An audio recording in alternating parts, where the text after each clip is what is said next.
Thanks for clicking this video. Thanks for tuning in. My name is Simon Hill. Hit the like button, subscribe. I'll get straight to it. I'm an ESL teacher and I'm also a backpacker. I'm currently backpacking across Africa with my wife. We're on our honeymoon here in Mauritius and we're having a great time. Subscribe to our other channel, Backpack Bandits, for more exclusive content and much better quality videos than this.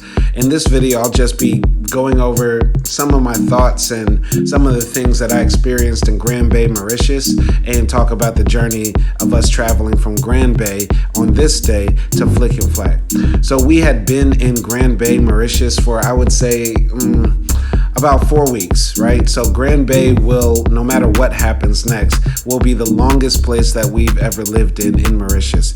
And we had a great time there. We went to all the beaches, the public one that's like right next to the police station. We went to Cuvette, Baie, Montchoisy, and Trua beaches. And out of all of the beaches there, I'll definitely say that Montchoisy or Cuvette are my favorite, but for different reasons. So I highly suggest everybody go to Grand Baie because you can do things like party there. You can also, of course, lounge out in the sun. You can meet some interesting people. There are plenty places to eat, plenty places to shop, plenty places to drink. Whatever you're sort of into, you can do, except like hiking or doing nature trails. You can easily take the bus to like Long Mountain and the other mountains that are closer to Port Louis, or just straight up take the bus to Port Louis. So that's what you can do in Grand Baie. And on this day, we left on a Sunday.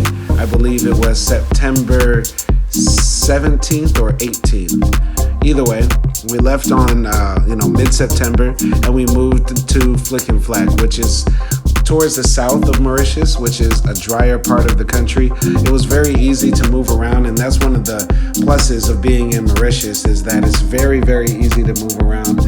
If you speak English or French, being here is like a piece of cake. I know that might sound like very matter of fact, but you'll be surprised if you've really traveled how hard it is sometimes to move around with English, right? Because, it's not as international as you think, or not that many people know English. But here in Mauritius, it's very easy to move around if you know it. We actually got locked out of our apartment because we're just now starting our backpacking journey. So we still haven't even gotten throwaway trap phones with the insert cards, the SIM cards yet. So we're moving around trying to use internet and WhatsApp wherever we go. But we eventually got in contact with the house owner and she let us into our apartment.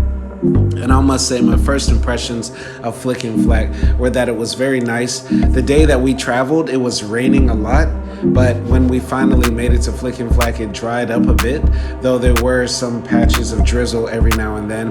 The apartment that we went to was surprisingly good. I got it on booking because it was like, budget price. We're budget backpackers, and I expected the place to be like, kind of a hole-in-the-wall studio, but it was actually really nice.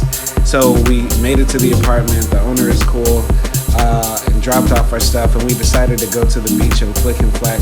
My first impression of the beach in Flic and Flac is that it's not as nice or as the other beaches, but I'll say even a bad Mauritian beach is better than a lot of other beaches, because Mauritian beaches are often very sandy. The water is very crystal clear. The beaches can be long, so you can stroll on them a lot.